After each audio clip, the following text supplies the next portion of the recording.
Good evening, ladies and gentlemen, and welcome to part 4 of Advice for Life. This is the time of evening where we talk about for the next 90 minutes about the Rebbe's instructions on how to live a more purposeful life. Right? So we've gone through 3 sections already. Tonight is part 4. Last week we started with not with physical health, right? We did with physical health and how you overcome those kind of challenges. Tonight, on the other hand, we are going to be talking about mental health. This is unfortunately a crisis here in the United States of America, which was, of course, exacerbated by the pandemic, when people had to stay in, alone, isolated from everybody, and we have not yet come out of it. So, that's the issue tonight. How to deal with emotional health. Now, I have to give a few caveats before we give the class. Okay.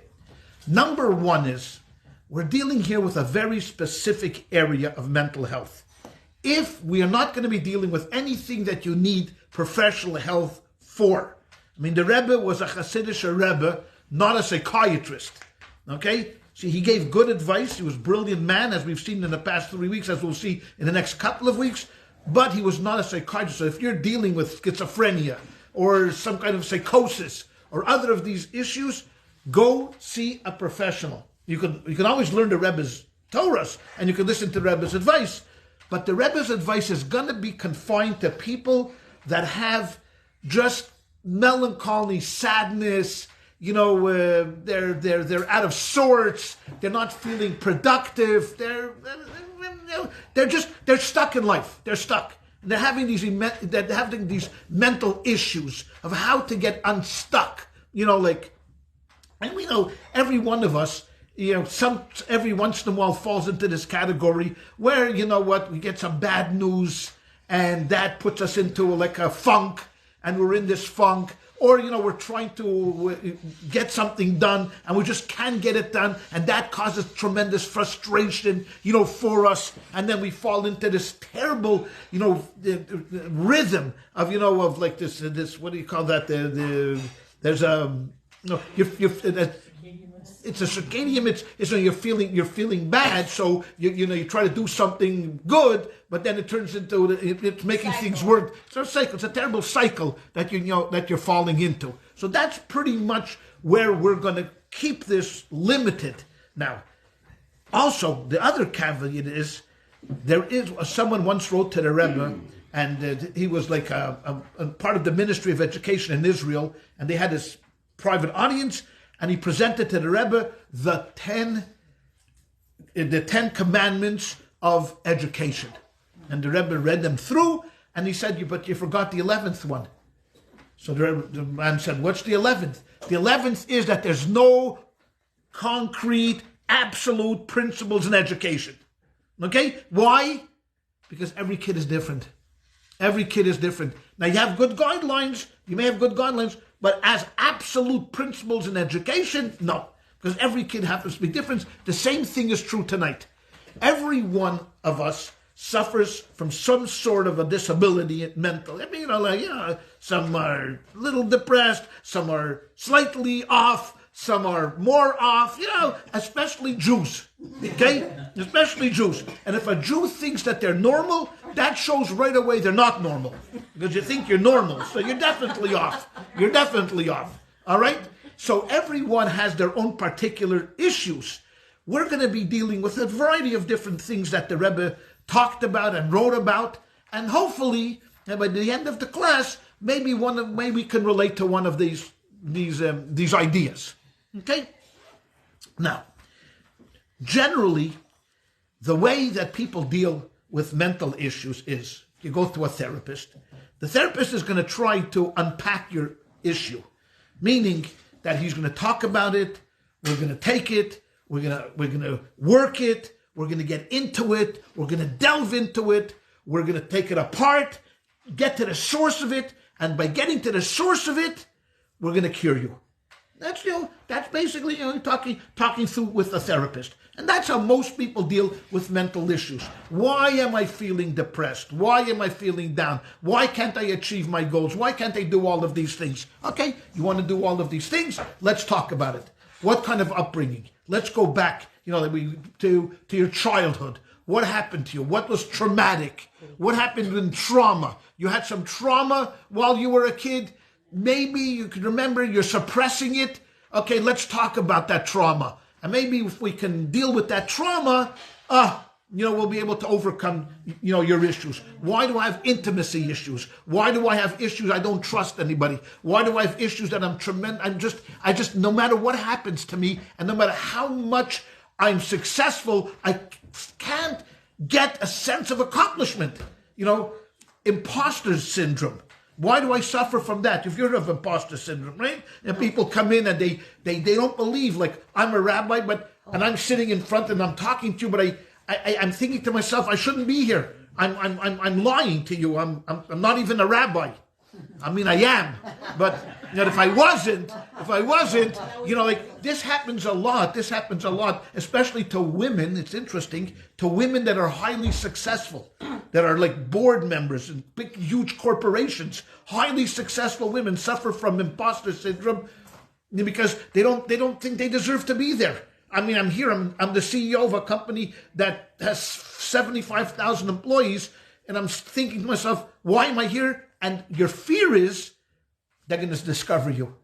They are going to discover you. One day someone is going to get up at a board meeting and say you're a fraud.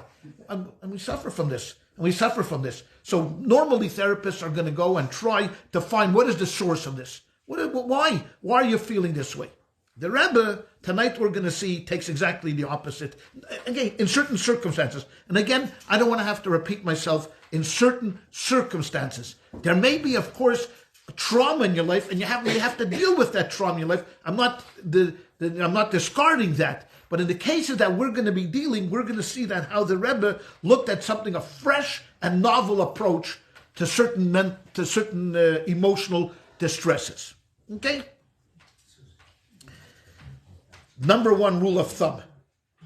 The Rebbe always felt this was the principle. You're healthy. Remember we talked about last week, are you sick or are you healing? The Rebbe's approach was, I'm healing. Okay? Even though you may not be at the end of the healing process, right now I'm healing. You are healthy. Okay? Why? Why is the Rebbe so confident to say that everybody is healthy? Because he believed that God has a plan and put everybody in their plan. And this plan includes for you, the one that is suffering from these emotional distress, that you have a destiny that you need to fulfill. Well, he didn't put you down here on earth to suffer mentally, right? He didn't put you down here to suffer. You have a destiny that you must fulfill. And in order for you to be able to fulfill that destiny, you need to be on top of the game. Because at best, it's hard to be out there, right? Imagine you think about your own destiny, what you need to fulfill in life as a Jew. For the Rebbe, it was keeping Torah mitzvahs, raising a family, even having a career and all of this stuff, and building a strong foundation at home, all this, helping the community. I mean, it's an enormous task that's asked of human beings. And all of this falls into the category of our destiny. This is our purpose of living. So why would God give you this task and then he throws in a mental disability? No. The Rebbe's approach was, listen, you are healthy. That's the first ingredients to this pie. You are a healthy person, and that's how you have to look at yourself. Now, you ran into a roadblock. All right, let's deal with the roadblock. But you have to think of yourself, first of all, as a healthy, productive being. And we'll see it as we go through the case studies that we're going to pick out tonight. You're going to see how the Rebbe does that. And it's amazing. I mean, before, of course, to give the class, you have to prepare, because the PPPPPP, the PPPPP rule, the 6 P's, prior preparation prevents poor performance. Okay? Prior preparation. So if you prepare a little bit, then you have what to say. So while you're going through the case studies, it's amazing. It's amazing how you will never be able to guess what the Rebbe's advice were to some of these people. All right. Okay. So let's get down to some text. Okay? I want you to keep in mind, before we actually read the text, you don't need the book, because I'll read it out loud, and sometimes it's even easier when I read it, that we, like I said before, are healthy. We have a mission in life. We got to go out there. We have goals to achieve. We have people to meet. We have objectives to fulfill, and we want to live. Doesn't everyone want to live? Right? We all want to live. We all want to live the best life that we possibly can. So now that we're challenged with bothersome thoughts and guilt and all of this other stuff, okay, we're going to start now. Remember, okay. So we're going to go to text 1a. Okay, if you want in the book, page 92. Again, it's not necessary to the book because I'm going to read it. This is taken from the Rebbe's volumes of letters. The Rebbe has they write here 35 volumes that he wrote letters to people, mostly starting from the 40s when he came here in 1941. He did not become the Rebbe till 1951, but from 42 and 43, when he began to work in the Chabad movement, he was already asked. I mean, he was the son-in-law of the previous Rebbe, so he was already asked questions, and he wasn't giving out advice as freely as he was later on, but we have already those letters from the 1940s. He was mostly involved in the publishing arm of Chabad because that's what he loved to do. I mean, he loved books. Loved them. Books. When did he die? He died in 1994. So now we have all these letters that we collected. Many of the letters are only the answers. They don't have the letter, so the Rebbe is responding to somebody. We don't have the initial request, because that they tore. That the Rebbe used to tear up. But the answer that the Rebbe wrote went into the secretariat, and the secretariat filed it away. And they have these thousands of answers that then later on a group of scholars went through them and they organized them, chronologically. So sometimes we have to assume what the request was. Because you don't have the original letter. Just an interesting thought before we go on. The Rebbe, even when I was a student and we used to watch the mailman come in with 2 bags of mail every day, and it was an incredible amount of mail the Rebbe received. His secretary once came in and said to the Rebbe that if the Rebbe doesn't mind, what they would like to do for him is they'd like to open the envelopes. They wouldn't read the letters. Obviously, this was private to him, but they'll just open up the envelopes because it takes time, right? You take each envelope, you got to get a thing, you got to open up the letter, you got to read the letter, then read it. And the Rebbe said no, he doesn't agree to it. And why? I mean, it would save the Rebbe time.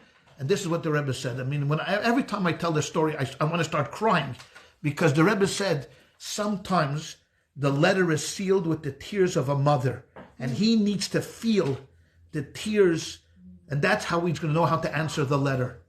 I mean, you think about how the Rebbe was so involved in wanting to answer, so he felt the tears of the mother sealing the letter. He needed to feel that in order to know how to answer the letter, and if they would take it away from him, would take away one of his answers. So that's how engaged he was in this, how seriously he took his job. So here is a young man. He's writing to the Rebbe about some bothersome thoughts and guilt that he has. He's not. It could have been a yeshiva student. It could have been anybody. He's not performing, and he's just being driven crazy with bothersome thoughts. Okay. So the Rebbe writes like this: with regard to the thought that you expressed in your letter, I believe I've already written to you before that there are many problems and state of mind which are best dealt, now you gotta listen close, best dealt with by dismissing them from the mind completely at any rate for a period of time. Okay? Says the best thing to do for many problems is not to think about the problem. It is then possible to return to those problems with a fresh mind in a more objective state, so as to evaluate the problems in their true perspective and reality, and it is then easier to find the proper solution. In the vast majority of such cases, the individual himself can decide how long this period of dismissal from attention should be, judging by the degree of objectivity which he can attain as time goes on. So let's just talk about this for a second. So the Rebbe is taking a completely 180-degree different approach than most therapists. What he's telling this young man is, you got an issue? Don't think about it. Dismiss it. Forget about it. Don't just dismiss it. What's the problem with this? What's the problem with this with this piece of advice? I'll tell you what it is. Have you ever heard of the ironic process theory? The ironic process theory goes something like this. Okay, I'm going to give you now an exercise. I want to see if you can follow this exercise. I don't want you to think about a pink elephant for 10 seconds. Okay? That's it.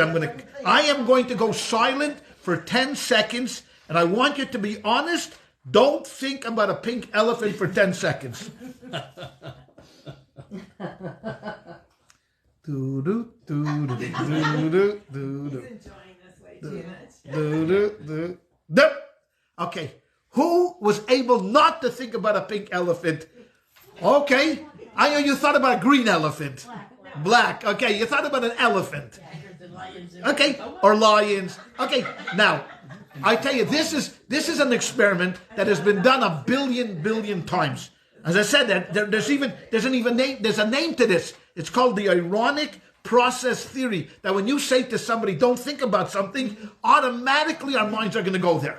Now, you could not, but I'm telling you, okay, 10 seconds, I'll give you 30 seconds. Then you're finished. Because 10 seconds, you can fool your mind, but 30 seconds feels like a lifetime. Like I always said, you know what? I've been married 44 years or something. 43 years. I think we're going on 44 or 44 going on 45. But I've always said, it's felt to me like 10 minutes underwater. Okay? Okay? All right? So that is, okay, that's the way the ironic process theory goes. You can do it for 10 seconds, but if I gave you 30 seconds not to think about it, it's almost... So this is the problem with the Rebbe's advice, right? The problem with the Rebbe's advice is, I could tell you very easily, don't think about it. Oh, I'm really down, Rebbe, and I'm getting all these terrible, guilty thoughts. You could imagine a yeshiva bacher, maybe 19 or 20 or 21, and he's not really, he's writing to the Rebbe that he's guilt-ridden. Who knows what the situation is? And Rebbe's telling him, okay, you know what? The best thing to do is for a short period of time, don't think about it. So the Rebbe thought about this. Don't think the Rebbe didn't think about the ironic process theory. Don't think he didn't know about that. So he goes on to say, this is what the Rebbe continues. Needless to say also, that it is not an easy thing to dismiss a problem from the mind, especially a matter that involves one's own self. Like, have you ever gotten a letter from the IRS? An unexpected letter from the IRS? Most probably, I'm going to go out on a limb and say that probably it doesn't say happy birthday. They're not sending you like a birthday card with a check in it. If there's a check, it's a very small envelope. That's it. And for your refunds, right? If it's not, then you open up and it says, Dear Mr. Perlmutter, we have recently come to light that your 1997 tax return, 1997, is not... So you know what? So right away you're thinking, we'd like you to come in and speak to one of our counselors or agents. So what do they want to talk to me about? They want to talk to me about the status of Judaism in America. They'd like me to teach them a class. No, generally they'd like you to come and bring your. And by the way, P.S. Bring your tax returns for the past 5 years. Okay. So now I am not going to think about the IRS for 3 seconds. Okay? Stanley's going to tell me a joke. While he tells me the joke, I'm going to laugh, so it'll give me like a 3 seconds relief from thinking about what? The IRS. Okay? So that's what the Rebbe says. He knows it's not easy. This would be almost impossible unless, and here's the kicker, the Rebbe says, unless one can engage one's thought and attention in a completely unrelated subject. So here's the key. Meaning that if you are going to empty out your mind, you immediately have to fill it with something else. Something else. This is what we call rechanneling. Remember we talked about this last time? We talked about rechanneling, meaning that your mind can only hold a number of thoughts. If those thoughts are bothersome and guilt-ridden and depressing and sad, guess what happens? You're going to feel what? Guilty, depressed, and sad, right? But if you are able to clear your mind from those negative thoughts and immediately place into your mind something else. Last week I talked about going to your happy place because that always makes me happy. And the happy place, as a matter of fact, last week as I was thinking about it later in the week, so I remember I mentioned to you that someone called me after the class and says, I have no happy place. Rabbi, you talked about going to a done, or you did do, or something you would have liked to have done, somewhere would you have liked to have gone. I mean, I've never been to Tahiti, but I've seen enough shows about Tahiti that I could see myself in a booth in Tahiti. So if I'm not thinking about the IRS, I'm thinking about myself, I'm in Tahiti, far away from you, far away from anybody bugging me at the show. I'm not getting any calls at the office. No one is harassing me. I'm sitting with a long, cool, kosher drink. Okay? Maybe, in America you can't smoke a cigar, but maybe there, and all that stuff. The sun is shining, it's warm. And I'm not thinking about the IRS, right? I'm thinking about being in Tahiti. Now, I've never been to Tahiti, but what's wrong with being there? Today in the internet, you can go anywhere you want. For man's thinking process is constantly in a state of flux. Isn't that true? You're thinking about something, and 3 seconds later, boom, you're thinking about something else. And then you're back to the first thought. And has a tendency, consciously or subconsciously, to revert to the subject matter to which one wishes to dismiss from the mind. So that's what keeps coming back, the negative thoughts. Therefore, when resolving to dismiss the matter from one's mind, it is necessary immediately to find some other subject unrelated to the first. So don't think about, if I'm going to get rid of the IRS out of my mind, I don't want to start thinking about some other agency that's after me, like the FBI, thank you, or somebody, exactly. Oh, you know what? I'm getting rid of the IRS, but now the FBI is after me, or some of the, or what is it? Franchise Tax Board. There's another good one. Okay, so don't do that. It has to be completely separate, unrelated to the first in which to engage one's attention. Another point, which is almost universally true, is that it is not easy for the person involved to find the proper subject in which to engage one's mind. So let's say you can't. You've tried. Tahiti doesn't work for you, and a happy place doesn't work for you. And every time you try to engage some other thoughts, you're not really going anywhere. But here it's possible to receive help from friends who this was another big thing from the Rebbe, who would know you and your psychological makeup. Undoubtedly, you have such friends within reach. So if you can't do that, one of the key elements that the Rebbe tried to institute in the Chabad movement was a concept called a mashpia. A mashpia is a spiritual guide. Think about today, one of the biggest things in America is coaching. Coaching. Hey, Brian, you want to be the best that you can be? Hire me. For $125 every half hour, not an hour, every half hour, I will help you achieve the best that you could possibly be. Now, I'll take your life apart and make you go and doing all of that stuff. That's a big thing here in America. Coaching is around. This thing was around hundreds of years, was called a mashpia, was a spiritual advisor, meaning that this person cared about you and your spiritual welfare, and every once in a while you would meet with them, and you would be open with them. I'm having a really tough time during prayer. I just can't get into it. I come 6:15 in the morning. Jimmy's there. Right away, I'm off my game.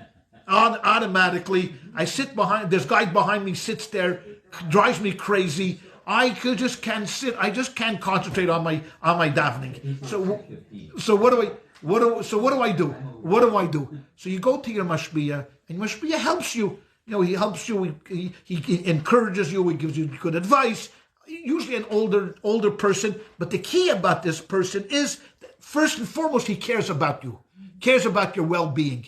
So the Rebbe says, if you can't help yourself, like there's an old expression in the Talmud, that a prisoner can never release themselves. You need outside help to escape from a prison. Can't help yourself? So here, the Rebbe is saying, it would be a very good idea if you found someone, if you can't yourself help, to go. And he's not talking about a therapist here. He's not talking about a professional, someone that's going to help you get out of your problems, but someone that's going to help you realize what the issue is and how to get along with it and how to use this idea of rechanneling. So the Rebbe here in this letter concedes. He concedes that it's very hard. He doesn't say, yeah, come on, man up. That would be easy, right? Just man up and just get rid of it. No. The Rebbe concedes it's very hard and it's not easy, but it's doable because, why? The underlying theme to this young man is he is healthy. See, if he looks at himself only guilt-ridden and with these terrible issues, then of course, but Rebbe's telling him, you're a healthy guy. You just need to be able to, for now, just rechannel and then come back to the problem when you'll be more objective and see that you can do it. Then he finishes. Generally, there's a teaching in our sages, nothing stands in the way of repentance for the past and commitment for the future. So if one of the things that you're feeling with is guilt, when I look back now at how I raised my kids, and I say to myself, why did I do all of that stuff? I'll tell you a short story, because you know why I'll tell you a short story? For two reasons. Why? Because one, I want to tell it, and that's the most important thing. And number two is, this you will remember. Everything else you will forget from this class. I promise you. As soon as you walk out the door, everything I said tonight, okay, fine. You won't forget the Rebbe, but you'll forget what I said about it. But the story, So in this very room, many, many years ago, we had a public Seder. It was part of what Chabad does. And we had, it was maybe before the shul was officially established, but we had many friends here in town. So in this very room, we had set up a public Seder. All the tables, all set very beautifully. It was about 50 people were going to come. My son Label, God bless him, he's my youngest. Okay, he was a little kid. He was in third or fourth grade at the Hebrew Academy. And that year, his teacher taught him the 4 questions in Yiddish. Okay, in Yiddish. So that was a big thing for him. He was very proud, and he had his little Haggadah that he had made, and he put it, I was going to sit here, he was going to sit right here, and he was going to say the 4 questions in Yiddish. Okay, he knew that I would be very happy, and that my Father in heaven would be so thrilled, because this is what we spoke at home, Yiddish. Okay, fine. Anyways, as people start to come in, there's a few extra people that didn't make reservations, and one of my big supporters walks in without a reservation. So I tell Label, why don't you take your Agoda and go sit where Kim is sitting? Threw him off this game. He got so angry at me. Okay, so angry at me that he took his Agoda, threw it down on the floor because I kicked him out of his seat. He ran in through that door into his room, and he wouldn't come out. Meshuggah. No, I'm the Meshuggah, not him. I'm the Meshuggah. Okay, I immediately realized that I blew it. Okay, blew it. The next day, I was still davening. This was before the shul, so I was davening at our sister's. That's the worst. I transgressed that sin last night. I sacrificed my own child for someone that was not my child. I wanted this guy to feel better, for him to sit next to me, and my own child's feelings I completely ripped asunder. Now, don't get me wrong. He got me for everything I'm worth, Label. Everything I'm worth, he got me for. Disneyland, Magic Mountain, Knott's Berry 3 times. I mean, I paid for it. Now he still has it against me. So, he's only 33, but he still has it against me. Is it because he found the Afikomen? He found the Afikomen. He found the golden ticket more than that Afikomen. He found the golden ticket. But here, I was guilt-ridden. I was guilt-ridden for years. I felt guilty of what I did. For years, I felt guilty because, why? Because I was a schmo and sacrificed my own kid. Who's more precious to me than Label? He's my baby. I mean, he's the most important thing in my life with my other children and family and friends. Some of them, except for the following 4. That I have here. Okay, so the Rebbe's saying over here, and part of his thing is, you know what? Tshuva will work. Repentance will work. And from then on, I was 10 times more careful to keep. Why have to sacrifice your own family? We know Chabad will do anything for any Jew anywhere in the world, wherever you are. I'll just go for it. But your own family. They tell the famous story because we're on this theme of a very famous chassid that came late to shul one day. So people were giving him grief. Why? How come you come late? How come you come late? He says, you know what happened to me today? I woke up early this morning. I was already studying an hour of Hasidic philosophy. I was going to come to shul early. I was on my way to shul. I looked through a window. I saw a mother with 8 children, and she looked frazzled. I went into the house. I cooked breakfast for the children. I got them ready for school. I calmed down the women. I packed all their lunches. I got them off to school, and then I came to shul. Oh, why didn't you say that? Now you're a tzaddik. He says, so who cares if it's my family? What do you care that happens to be my family? No, see, someone else's family. You see, someone else's family, you're a saint. Oh, you're a saint, you're a saint, you're a saint. But if you do it to your own family, you're a schmo. Right? So that was the lesson. I only mention that because what the Rebbe is saying here is so true. Here too, the principle knows in many ways that repentance helps. It helps. Here too, the principle of enunciated above may be applied, namely, that although it is necessary to end the transgression immediately, don't do that again, Perlmutter. Don't sacrifice your kids anymore. Whether it is a sin of commission or omission, which could have been both on my part, it is also necessary to end immediately any self-recrimination or brooding in regard to the sin of the past. Don't beat yourself up because it's only going to get, one of the obvious reasons for this is that brooding over one's failure is bound to be depressing and discouraging and would undermine one's confidence of the future, even one's confidence in the efficacy of tshuva. Therefore, it is advisable to dismiss such thoughts from the time being and leave them for more propitious times. So what does Rebbe saying here? Number 1, tshuva helps, repentance helps. Number 2, the behavior has to change. But what's more important is brooding and self-recrimination over past actions tie you down and don't allow you to improve. So if whatever you've done, if this is one of the things that's not letting you live the best, this is what's causing you mental anguish, is guilt, the Rebbe is telling you right now, but forget about it. Especially if it was something that you did like something wrong, forget about it. Now, if you did something wrong to someone else, one of the things that the Rebbe would always say is you have to make amends. So if I ever embarrassed anybody or I hurt anybody, whether on commission or omission, I need to make amends with those people. That's nothing to talk about. But to constantly brood over it and obsess over it, forget about it. So what's the Rebbe saying over here? The Rebbe is telling this person that number 1 is you are healthy. Okay? That's what you have to believe in yourself. You are a good guy and you are healthy. You're running into issues right now. You're feeling sad or remorse or depressed or whatever. That's only temporary. That's not you. You are not that person. What you need to do is, in this particular case, is forget about it. Rechannel. The thoughts come to you. Boom. Get into another space. If you can't help yourself, find someone that can help you. If one of your feelings to this young man is because of guilt of a transgression of a sin, forget about it. Forget about it. You repented. It's done with. Leave it go. It's over. Okay. But it's easy to say. But the Rebbe said, eventually you're going to have to deal with it. But if you continuously are obsessed with it, the obsession is no good. Deal with it. If it's a matter of, I feel so bad. Here I am. The label was 8 and he's 33. It's 25 years later and I'm still brooding over it. Is it healthy? No. It's not healthy for me and it's not healthy for him either. It's not healthy for anybody. You did it. You repented. Salachti. I'm sorry. Forgive me. Let's go. Let's move on. Let's move on with life. And now, if you remember, part 2 of the letter said it's not easy to do that. But you want to get better? You want to get better? What is easy to do in life? Think about what's easy to do in life? Nothing.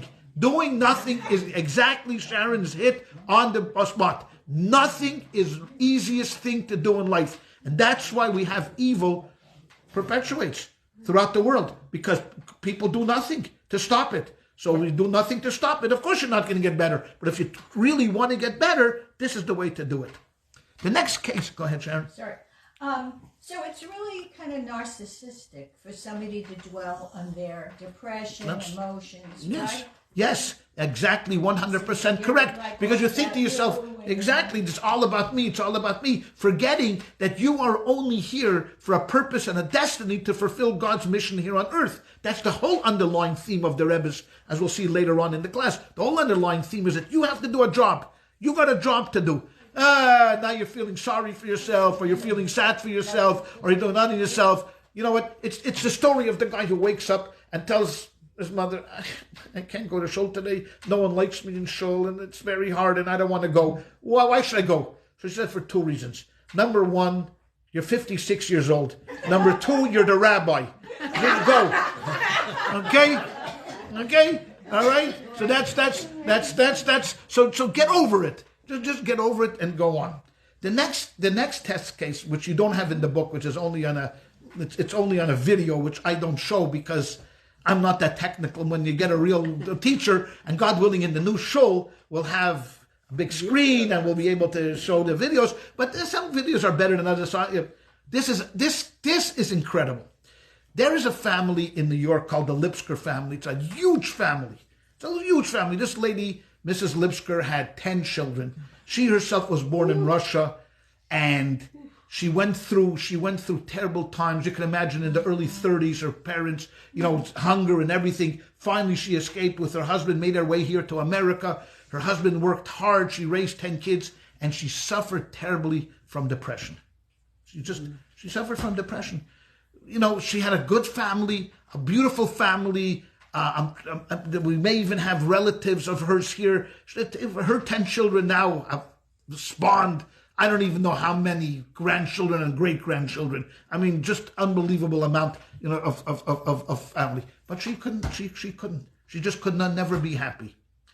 So she wrote a letter to the Rebbe. She was close to the Rebbe, and the Rebbe knew her family, and she said to him, I can't, I don't know what to do.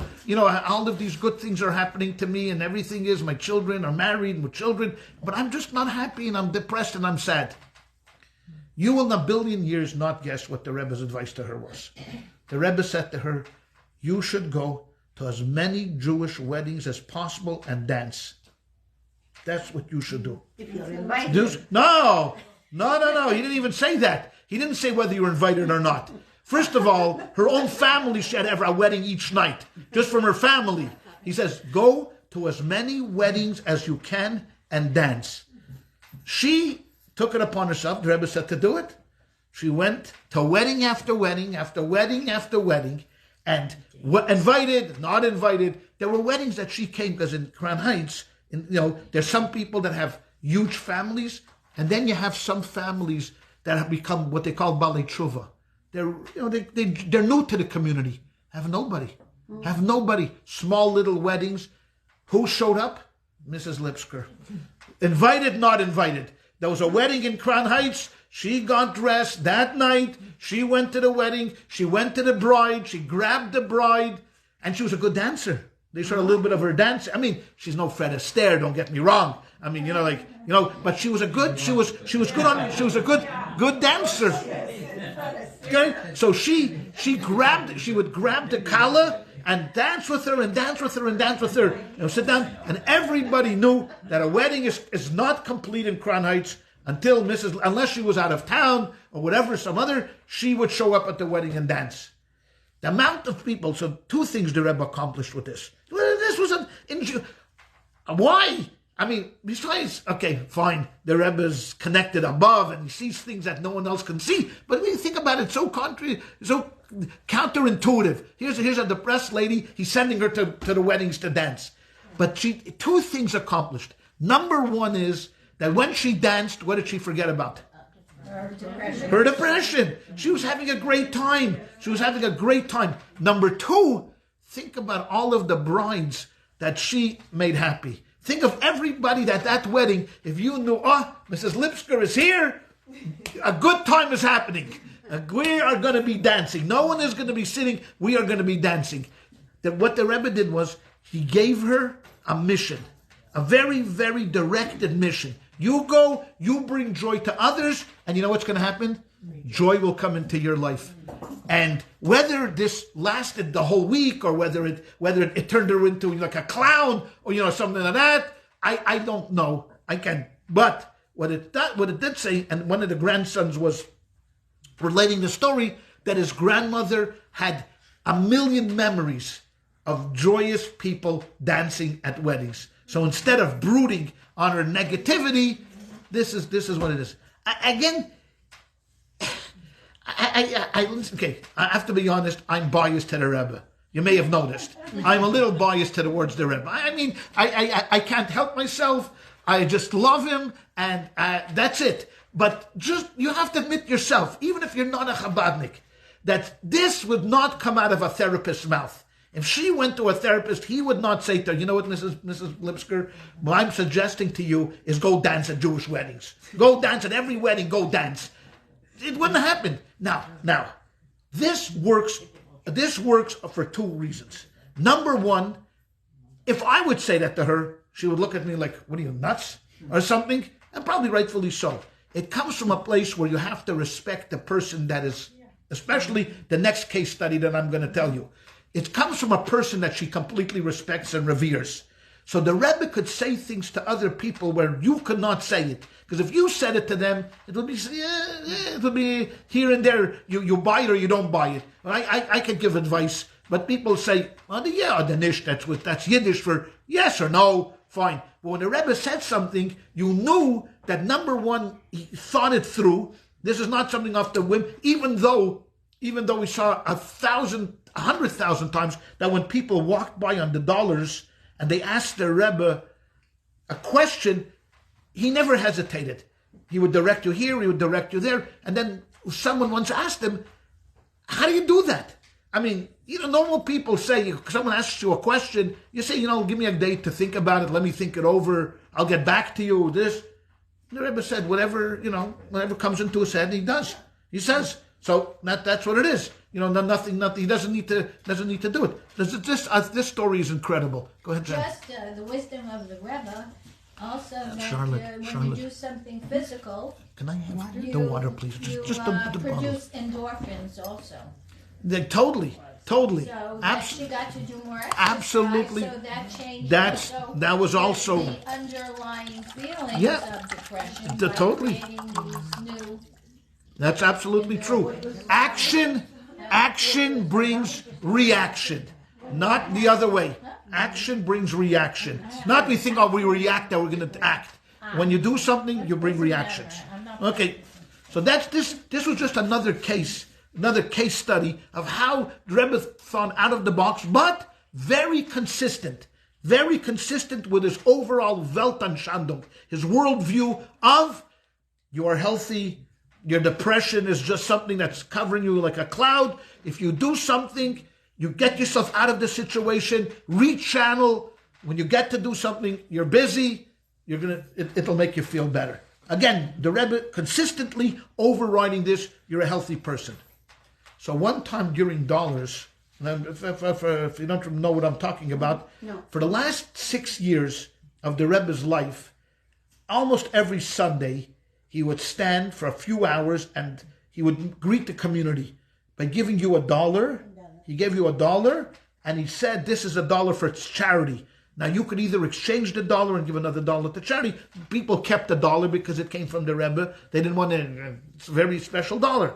Okay. So he and the kind of people that went through were very interesting. Some were Chabal Lubavitchers, like us. His Hasidim, his followers, but there were many other people. Jews, non-Jews, religious Jews, Israeli Jews, Russian Jews, Argentinian Jews. You could see every Sunday just a kaleidoscope of the Jewish community. Most people did not say anything to the Rebbe.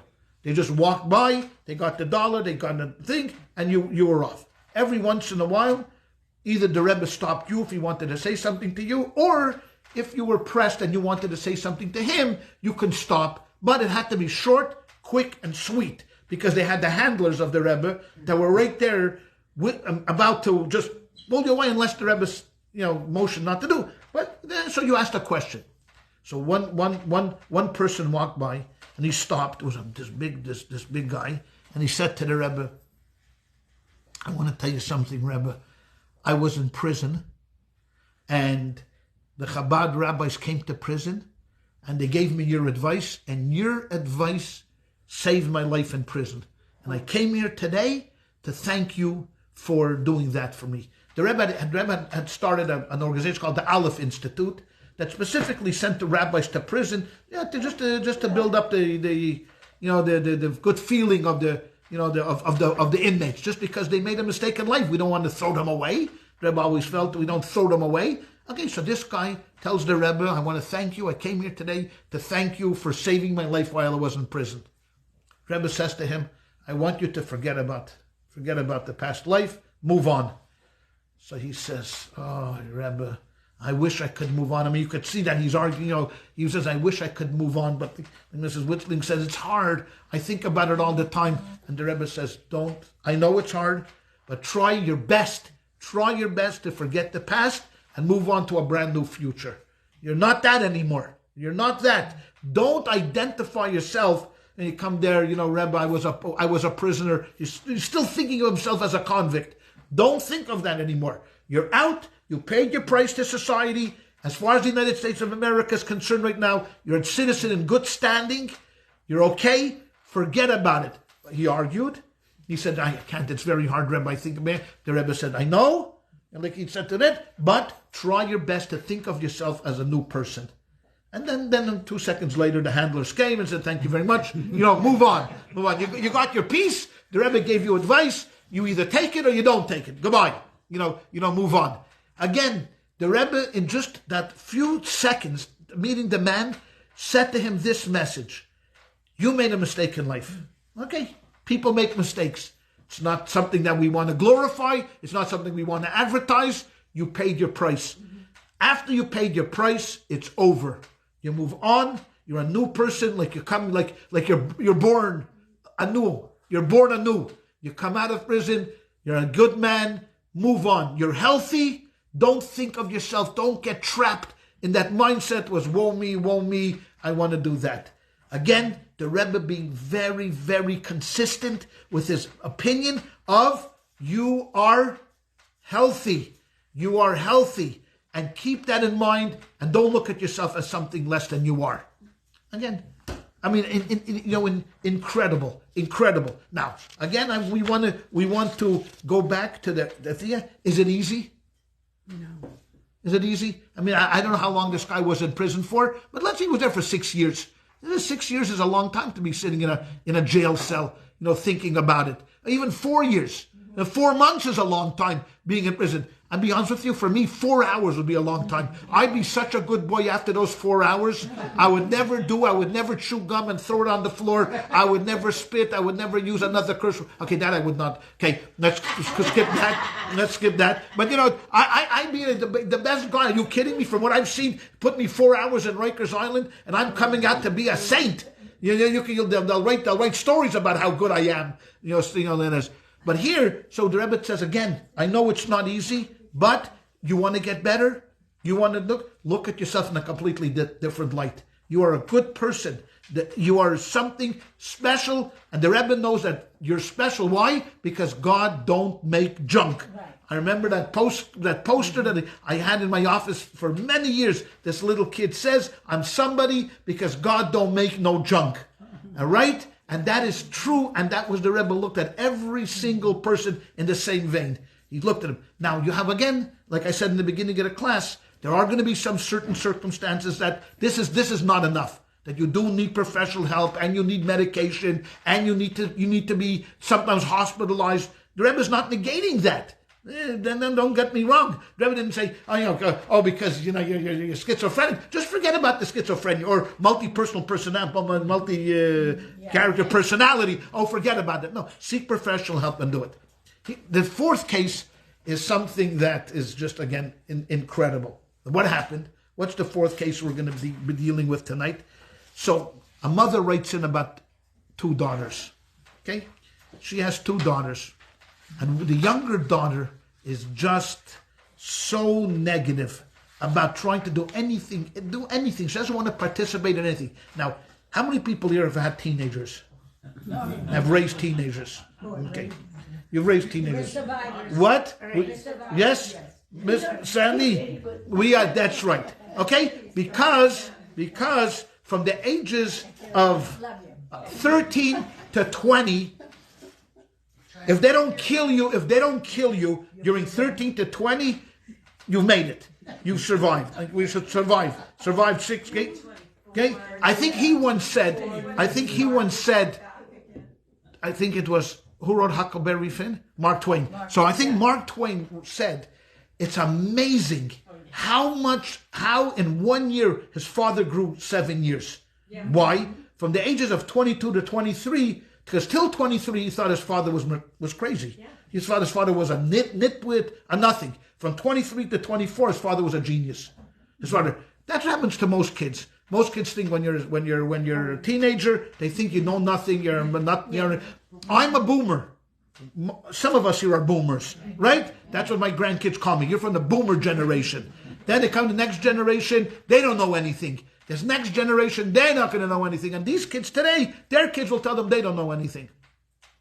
So here was a case of 2 sisters, and the younger sister was just completely negative about anything that she wanted to do. Anything. She didn't want to join any club. She didn't want to do anything. She didn't want to participate. Nothing. Just a negative kid. How many of those people have had that in their lifetime with their teenagers? Mm-hmm. Okay? No. Over a period of time. Doesn't last, but over a period of time it happens. And the mother doesn't know what to do. She doesn't know what to do. And on top of it all, this younger sister is extremely overprotective over the older sister. That she will not allow anything to be, her older sister to be criticized, to this, to that. She'll always jump to her defense. And the mother doesn't know what to do with this kid. So the Rebbe writes, first of all, don't panic. Okay? Don't panic. Your goddaughter is going through a phase. Okay? It's a phase. Okay, it's painful because when you're inside of this, I had a kid that I called him Mr. Dispositive. I have 4 sons. One of my sons, for a while, you couldn't do anything in this house to make him happy. Nothing. If we wanted to go A, he needed to go B. If we wanted to go B, he needed to go A. We started to call him Mr. Dispositive. That's it. There was nothing that we could do to make this kid happy. And it was shocking because he was such a happy-go-lucky kid. Thank God. He grew up. He's the happiest kid. And now his kids are making him. Okay, fine. His kids. Okay. All right. So now this is what happened. So now the Rebbe, she's asked, the mother is begging the Rebbe, she's pleading with the Rebbe to give her advice. The Rebbe writes like this to her. Listen. Your daughter is going through a painful period. Okay? But don't panic. Gamzu Yavor. This too shall pass. Okay? You have to have resilience as a parent, and sometimes you have to know how to don't say anything, right? This will pass. What's going on here, the Rebbe is saying, is I'll tell you something. Because your older daughter is very successful in her studies, popular, your younger daughter is extremely jealous of your older daughter. Okay? Because this jealousy has taken her over, and because she feels this, she feels terribly guilty. She knows that she's wrong. So what she's doing is she's compensating by overreacting in the defense of her older sister. This is what's going on right now in the family. So Rebbe's sitting in his office. He gets this letter, and he's okay. So now I just want to read. There's a 2-parter. The first part I've mentioned to you what the problems were. Okay, the reason for your daughter's condition is not all complicated, but I want to read 2b. Okay, because this is what the Rebbe writes there. You could find it on page 96. 2b. At the same time, this diagnosis suggests also the method of therapy, namely that every effort should be made to restore her confidence. Now, that's what she needs. She lacks confidence, and that's why she doesn't want to go anywhere. Okay? I just want to answer this question. What would the Rebbe say to Bernie Madoff? Shame on you.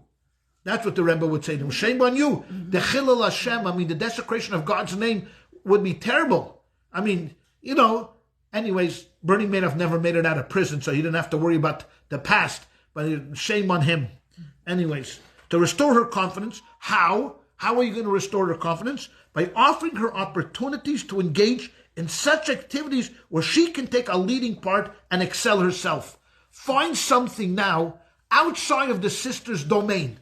Needless to say, this should be done in a gradual way for in her present state of mind, she would be reluctant to undertake responsibilities all at once. So, okay, so I know that Rebbe writes, you get your daughter involved in a mission, so I'm going to now make her president of the United States. This is going to be my goal now. Look, the Rebbe said to get her involved in other issues, so you go to the other extreme. The Rebbe says, hold on.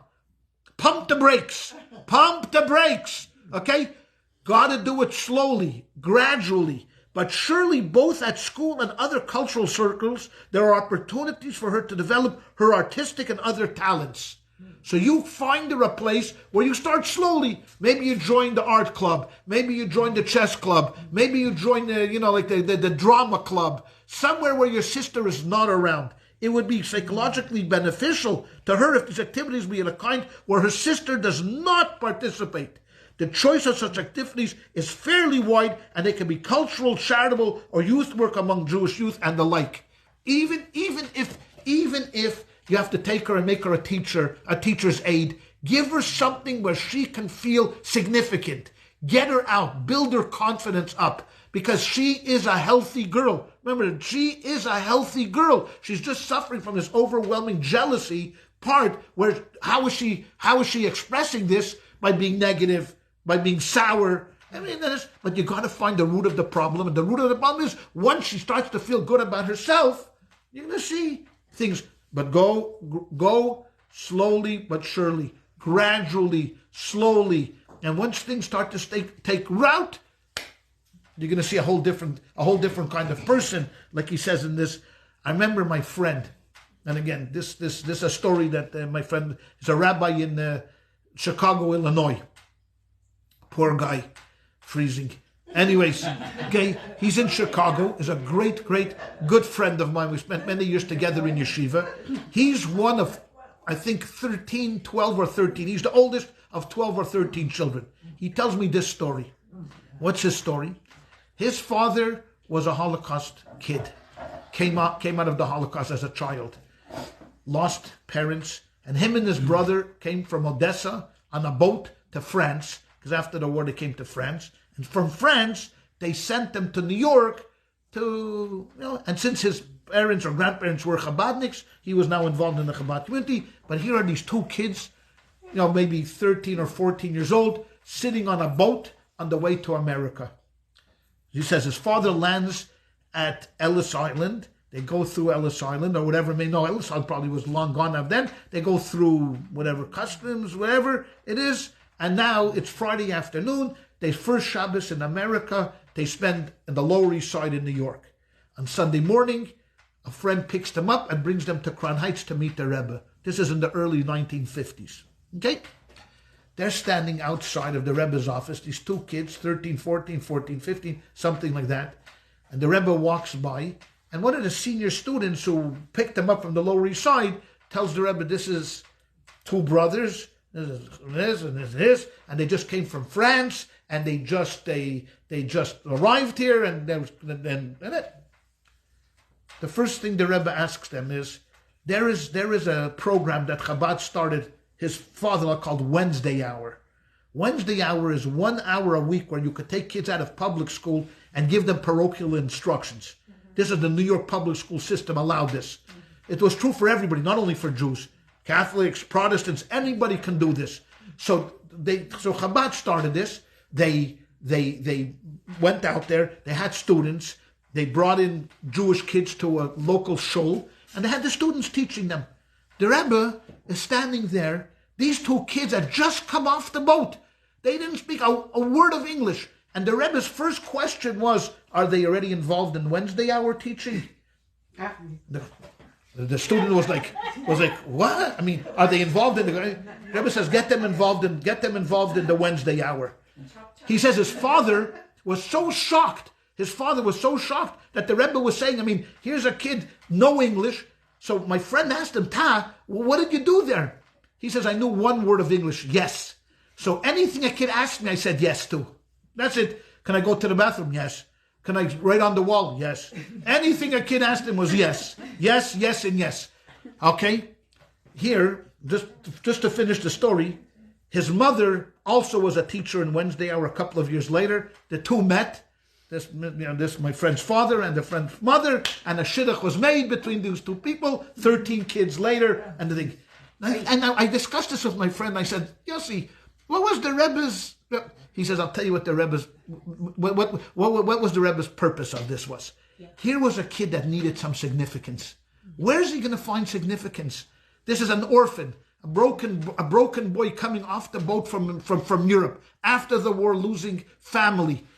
The Rebbe understood that if immediately you have to get them involved, make them part of what's going on, and allow them to grow. He doesn't know English today. Next week he'll know yes. Next week he'll know maybe. The third week he'll know could be. Next week he'll know broken English. And that's the way the Rebbe's whole, God, his life was to take you and you and you and me, and to take us and give us significance and make the best that we can. And here too, the Rebbe said the same thing about this girl that the mother was writing in. She was suffering from low self-esteem because her sister was a superstar. Now you can imagine, you think it's easy? That's why I always bless God that I had a sister. I wanted a brother too, don't get me wrong. But it's because I had a sister, because we didn't have any competition. My sister went one way, I went the other way. But two brothers, no matter what, you're always going to find a little competition in the family, or whatever it is, no matter what they love about each other, whatever it is, two sisters competing. I've seen this among my family. So here the Rebbe said to them, you know what? The best thing to do is get her own path. Once she's on her own path, you're going to see tremendous good results from this. What does this do? The kid is a good kid. Don't look at the kid as a bad kid. It's that's the worst thing you can do. The worst thing you can do is you can put them aside, say negative, you're negative, Mr. Dispositive, and put that label on them. Once you put the label on them, guess what you have? A dispositive kid. You've created a dispositive kid. Rebbe says a good girl. She's a wonderful girl. Tremendous potential. Find her that's what you are. You're the mother. That's what your job is. What do you think that God gave you this child for? He gave it to you specifically because he knows you can accomplish this.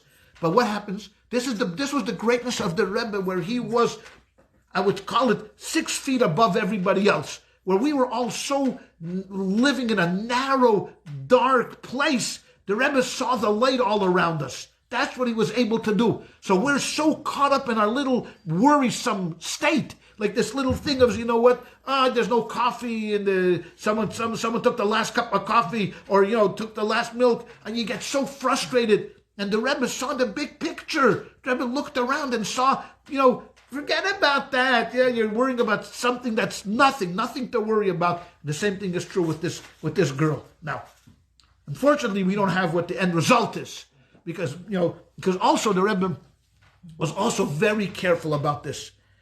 He wanted you to feel a sense of gratitude. See, we don't have the follow-up. I wish we had the follow-up where the lady would write back to the Rebbe and say, you know what, Rebbe, I took your advice. I worked with her, and today, Baruch Hashem, the Rebbe had, I remember a letter that I once read from the Rebbe, that a lady wrote in that her husband's business is going so terrible that they don't know what to do. They're about to sell out. What should they do with the business? This is what the Rebbe writes back to her. First of all, I'm very surprised at you. He writes, I heard through the grapevine, I heard that your daughter became a kala. Mazel tov. Why didn't you tell me this? Why did you start the letter with your husband's bad business issues? Why didn't you say to me, how many times, the Rebbe writes, how many times did you write to me for a blessing that your daughter should become a kala? And then you don't tell me anything? Then you don't say anything to me? Your daughter got engaged. That you don't write to me. You don't, not thanking me. But if you would start your letter by saying, I want to thank Hashem for the great blessings he brought upon our family. We waited so many years for our daughter to get engaged. Our daughter got engaged. Rebbe, I want to thank you. Not Rebbe didn't need to thank. I want to thank Hashem, and I want to thank you for, bringing the blessings down. P.S. By the way, my husband's business needs a little help. Okay? My husband's business. Now think about what the Rebbe was telling her here. So, and the Rebbe then kept going. He wasn't shy. He says, if you would start with a feeling of gratitude, okay, how do you think God is going to react? So instead of saying thank you to God, already, Mrs. Complainer is here. So all the angels know in heaven, whenever your letter comes up there, who's here? Mrs. Complainer.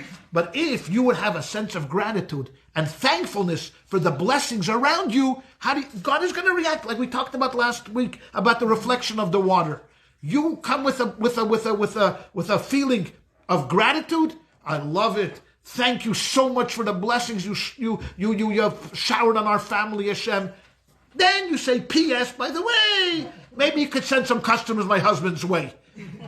If the Eibishter only has one blessing, let's say that day he decides he's only going to give one blessing. Who do you think he's going to give the blessing? Well, most probably someone that comes with an attitude of gratitude or someone that's Mrs. Complainer.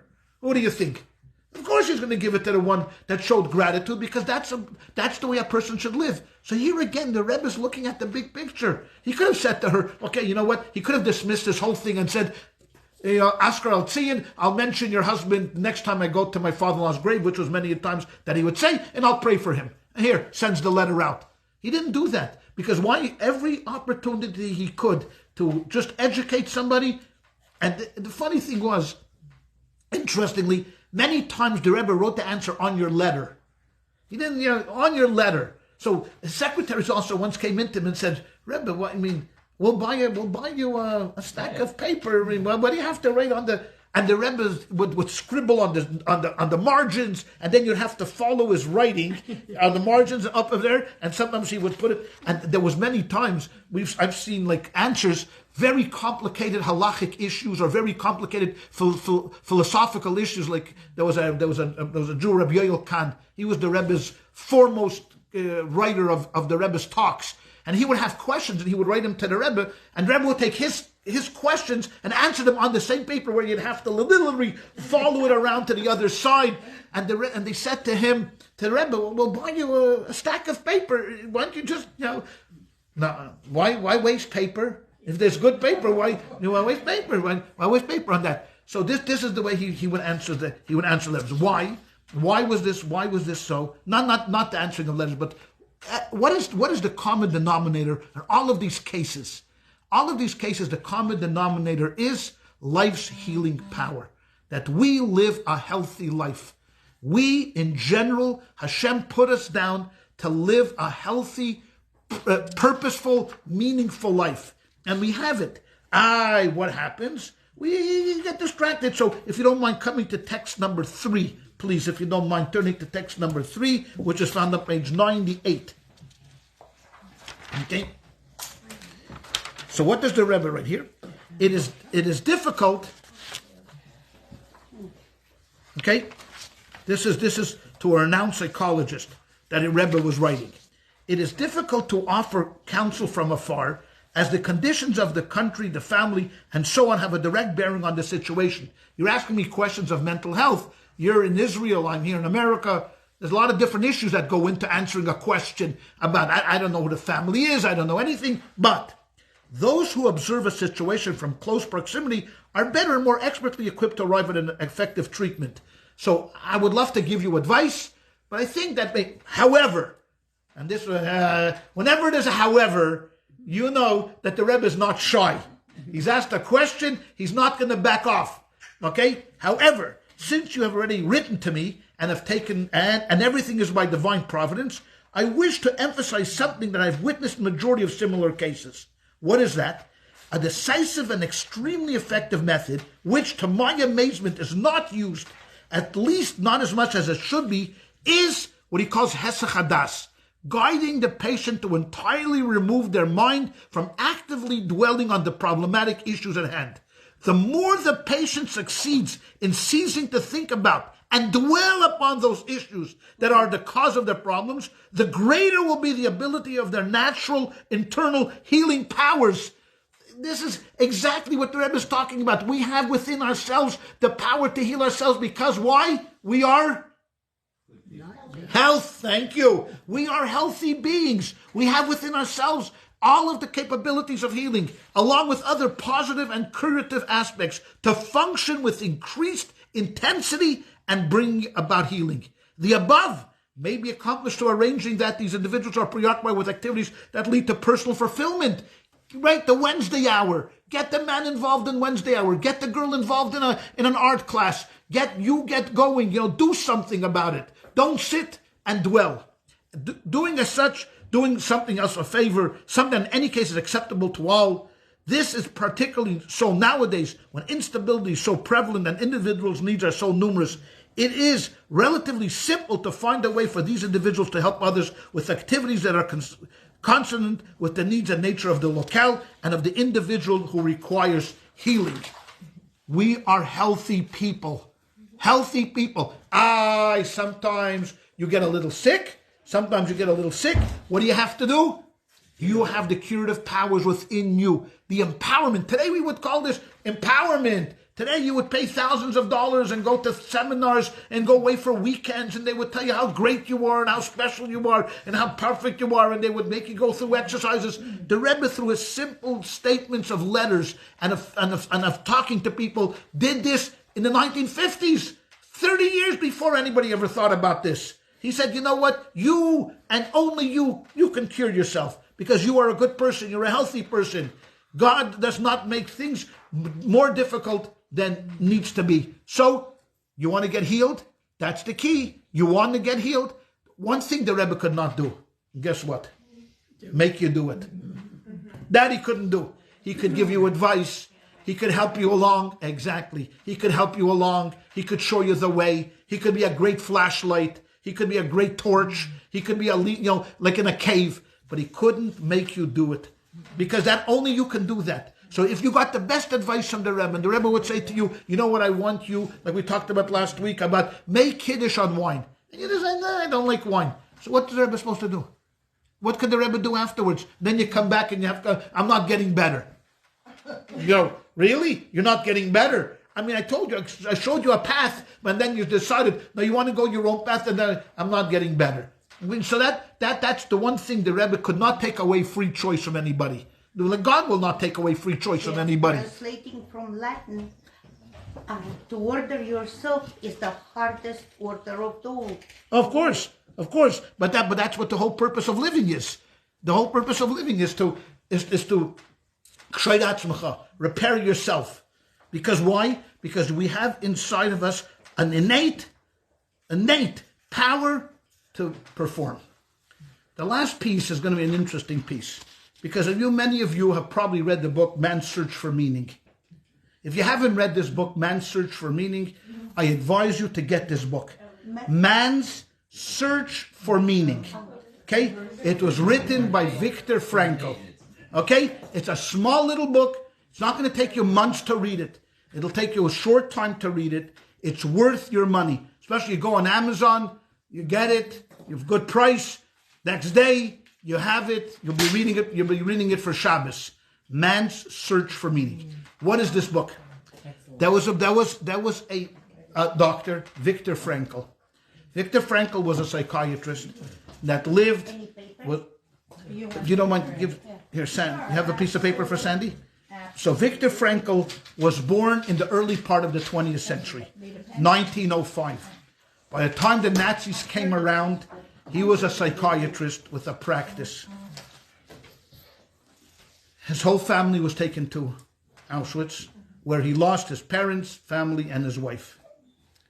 While he was in Auschwitz, he tried to the best of his ability. I mean, this is how far. I mean, he came to Auschwitz with his papers. He thought that they can actually let him in, like with his papers. They said, okay, you leave your papers here. In Auschwitz, he survived. He got out of Auschwitz and moved to Vienna, where he founded a school of psychology called logotherapy.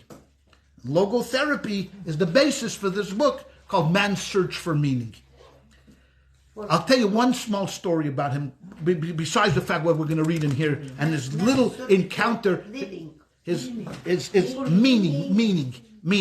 Man's Search for Meaning. Okay? Viktor Frankl. Just put Viktor Frankl, you'll get the book. Frankl, I believe, right? That's right. Right? No E's or anything like that. At 75, this is something that many people don't. Everybody knows a book about Man's Search for Meaning. Many people don't know this story about him. At 75, Viktor Frankl decided he wants to get his pilot's license. Okay? He's a driven man. He wants to get his pilot's license. Okay. So he enrolls in pilot school. And he learns about this issue of crabbing. Have you ever heard of crabbing? Okay. Crabbing tells you like this. If you're going to be a pilot, okay, and you want to fly, let's say, from LA to New York, you have to set your coordinates from LA to Boston. Why? Because there's always going to be this wind pressure that's going to bring you down. So I'm just picking big cities. Crabbing is very precise. So you're going to know the wind thing, this. Okay? So you want to go from LA, you want to go LA, New York. What do you have to do? Set your coordinates to LA, Boston. Because of crabbing. He had never heard of this concept of crabbing, which tells us if you set your coordinates LA, New York, where do you end up? Philadelphia. Okay? You'll end up in Philadelphia. So he listened to this and he listened to this and he said to himself, this is an unbelievable lesson in life. He says, think about this. If you have students, what you want them to achieve, let's say you're a grade school teacher and you want everybody, you think this is a class that can achieve high scores. Okay? What are you going to do? You're going to say to everybody in this class, you know what? I'm expecting an A from everybody here. Because if you say, you know what, this is a B class and I'm expecting B's, what are you going to get? C's. C's. Because of crabbing, you'll get C's. But if you say to them, I'm expecting this is an A, this is an AP class, this is a top-notch class, I'm expecting an A plus from everybody, guess what you're going to get? A or at least a B plus. At least they're going to hit their target level. Because I said, what a brilliant thought. Think about that. Because usually what happens when teachers do, they look at a student, they say, mediocre student. So they expect mediocre results from them. Crabbing tells us what? You want mediocre results? You better shoot for excellence. Then you'll get mediocre. Because if you shoot for mediocre, you know what you're going to get? Failure. That's what you're going to get. It reminds me of the teacher. I'm sorry that but we only have a few minutes anyway. It was a Viktor Frankl. The teacher came in. She was a young teacher, and she walked in. The history teacher. There's a history teacher, and the principal gave her the first year. He said, "Here, you're teaching 6th grade history AP class." Ooh, okay. History teaching in 6th grade is one of the toughest subjects to teach. Everybody hates history. Not me. I loved history. I got to be honest with you. Everybody hates history in school. Why? Because it's taught. This is how it was taught to me. Jacques Cartier came to Canada in 1559, sailed around and then came the Iroquois Indians. In 10 minutes, you are out. Out. Okay, so she decided. This is, she was still enthusiastic. She just came out of teachers' college. So the first day she said, I want everybody in this class to write down 10 reasons why they hate history. Go ahead, take a paper, write why you hate history. Boring, irrelevant, stupid, irrelevant, boring, and stupid. Okay? There's your 7 reasons why I hate history. Okay? That night, she took it home. She made a graph. What was number 1 objection? Boring. Number 2, irrelevant. Number 3, who cares? And she decided she's going to teach to these issues. So the number 1 thing was boring. She's going to make it exciting. How's she going to make it exciting? Going to make them participate. Everybody's going to come in dressed up as the American Revolution. You're going to come, this side is going to be the Indians, this side is going to be the British, this side is going to be French. So all of a sudden, a whole year, she taught them based upon all of these negative feelings. At the end of the year, the grades came in A's. Well, successful. Okay. She goes on vacation, she comes back. Next year, she goes into the principal. What's your assignment? You did such a good job with this class. Here, she gives the class remedial 7th grade history. Remedial? What do you mean remedial? What remedial? Last year I had an AP. He said, no, you didn't have AP. Yes, I did. I had an AP history last year. He said, no, you did not. They looked at it. It was a mistake. It was the remedial class. It was the worst class of 6th grade they gave her, but someone made a mistake and put a sticker, AP. She thought she was teaching who? AP students. She thought she was teaching the smartest kids in 6th grade, and she taught as the smartest kids. So what happened? What did she do? She taught them as AP students, and what did they do? They achieved. Think about the crabbing, that itself. And this is what the Rebbe is saying. This is what the Rebbe is saying. When you look at somebody and you look at them as mediocre, guess what you'll get? You'll be mediocre. Mazel tov. If you look at someone exceptional, then they're going to reach their potential. Then they're going to reach their potential. Viktor Frankl did the same thing. Viktor Frankl was less about retrospective and less about introspective as he was about the future.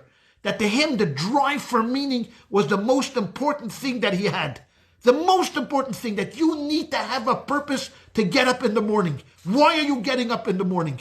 What is driving you? What's your purpose in life? What brings you meaning?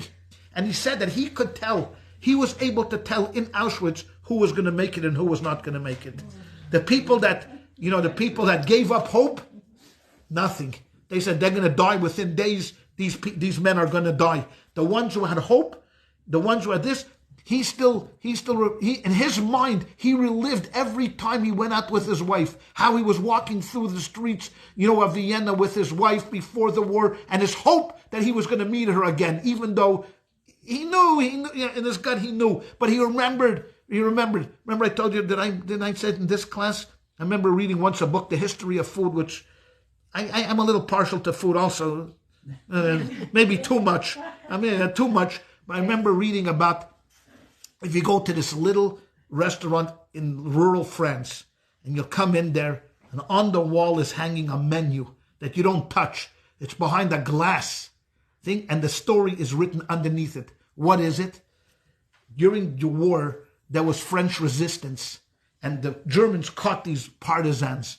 Normally, they would shoot them immediately, but they put them in prison. One of them survived. And how did he survive? He had the menu of this restaurant. Every night he would read the menu and would think in his mind how after the war he's going to get out, he's going to go to the restaurant, he's going to eat the duck, he's going to eat the whatever it's going to be, he is going to live, and that kept him going. He was liberated, went the next week to the restaurant and said, this menu kept me alive. And that menu is hanging now on a wall with his story that this menu kept. Why? Because logotherapy, he believed that he's going to make it, and that's what Viktor Frankl hammered home. What is your meaning? What are you going to do? What is going to get you up in the morning? So, one day, Viktor Frankl gets a knock on the door. He was under tremendous pressure because his theories were so counterintuitive. Everybody talks about it, retrospective, introspective, look back, dig deep. And he was telling you, don't, look to the future. That literally the establishment in Vienna was driving him insane. One day he gets a knock on the door. His wife opens up the door and says, is Dr. Frankl here? Okay. Fine. Dr. Frankl comes out. Can I help you, miss? Yes. I have a message from Rabbi Schneerson in New York. The Rebbe had called this lady in and said to her, when you go to Vienna, I want you to go to Viktor Frankl's house and tell him this in my name. He said to him, don't give up. Be strong. Continue what you're doing. Eventually they'll come around and you are going to be successful. This was the message. Viktor Frankl had a connection to did not have any connection to Judaism. As a matter, he was away from the community. He was a Jewish man. He knew he was Jewish, but not especially anything Jewish. The Rebbe tells him this. Okay, fine. Close up. There's a rabbi in Vienna, Rabbi Yaakov Biederman, who happened to be a classmate of mine, who's the shliach there. Here's this story, and decides he wants to verify it. Because he used to get a check from Viktor Frankl every year for Chabad, but never saw Viktor Frankl, never came into Chabad, never came to services. So he calls him up. This is 1995. Viktor Frankl passed away in 1997. He was really an older man at that time. His voice was very weak. And he wasn't really interested in talking to him. But Rabbi Biederman asked him, Mr. Frankl, I'd like to meet with you. He said, it's impossible. I'm just too weak. He said, can I ask you one question, please? Is the story with the Rebbe true? Because the story was floating around. Everybody was talking about this. And he said, I want to tell you something.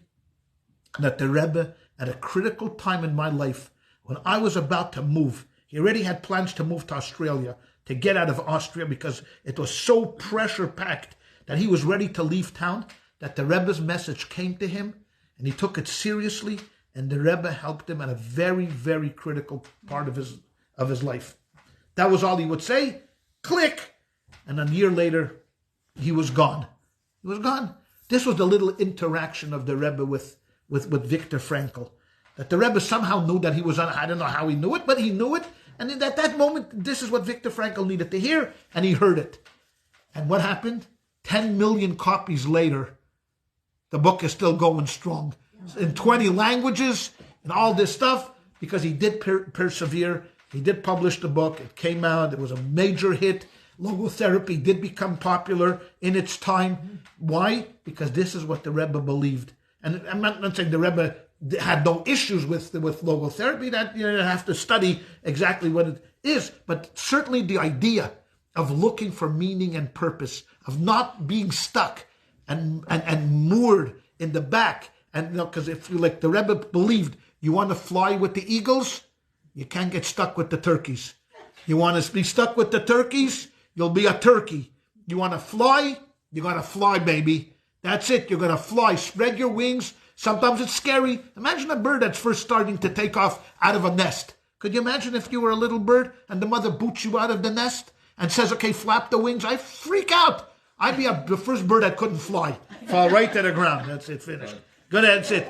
The bird flies out, it flaps its wings, and 5 minutes later, guess what? Free. So I'll never forget, I don't know if you ever watch these animal shows on television. Yeah. I saw once the birth of a giraffe. Ooh. See, you ever think of a baby? Think of a human baby. How fragile a baby is and how it can do nothing. Zero. Here, literally, the giraffe pushed out the kid, okay? The kid is laying on the floor like this. The mother reaches down with her shoulder, pushes the kid up. I mean, the kid doesn't even have time to cut the umbilical cord. It's still relaxing. No. The mother is pushing the kid up with the things. The little giraffe wobbly on its feet, 10 minutes old, 20 minutes old. The mother licks off, cleans him, and licks off the baby, starts to walk. First few steps are wobbly, but next thing he's walking. Think about that. That's what the Rebbe is talking about. You know what, my friends? We gotta keep walking, and we gotta keep pushing, and we gotta keep thinking about the future. Whatever happened in the past, yes, there are issues that we are still hurting. I mean, you lose a loved one, you this or that. The Rebbe's not saying, hey, you're not human. Of course you're human. But to get stuck in this position, the Rebbe says no. The Rebbe says keep trucking, keep going, keep looking forward. We are healthy. If you have to rechannel, but know full well that we have within ourselves the power to heal ourselves because we are healthy. And how does the Rebbe have the courage to say this? Because it's all based upon the faith in Hashem. That Hashem made us, Hashem guides us, Hashem leads us, and the Rebbe believed wholeheartedly that no, Hashem is not going to leave us hanging. That somehow, somewhere, a solution is going to be found for our problems, and if you have it, it's there for you. Go out and grab it. And when you have this, you'll live a better life. Again, this is not to detract from serious mental issues. As I said in the beginning, that the Rebbe would say, go seek a doctor, as we did last week. If you have mental issues and you need help and you need professional help, don't rely on miracles. Do what you have to do. But for all these other issues that came along, which are mostly what we're suffering from, and most everything just malaise. I'm not getting anywhere. Malaise. I feel this. Get out there. Come on. Don't feel sorry for yourself. Look to the future. Be confident. Be positive. The solution is right around the corner. Grab it. Because life is short, baby. Before you know it, they play taps. So while we're still walking and while we're still functioning, let's get out there and make the best that we could possibly be. Next week, we go into a different type of question. Besides health, there are other challenges in life. Many other challenges in life besides health. How do you deal with those challenges? That you're going to have to find out next week. Right here. Unless you're going away. But if you're not going away, we'll be here 7:30 next week. And I want to thank you very much. I want to say good night to everybody here in the Facebook world. I hope that you like this. I'll see you next week at 7:30. And David Yaluz, you are the man.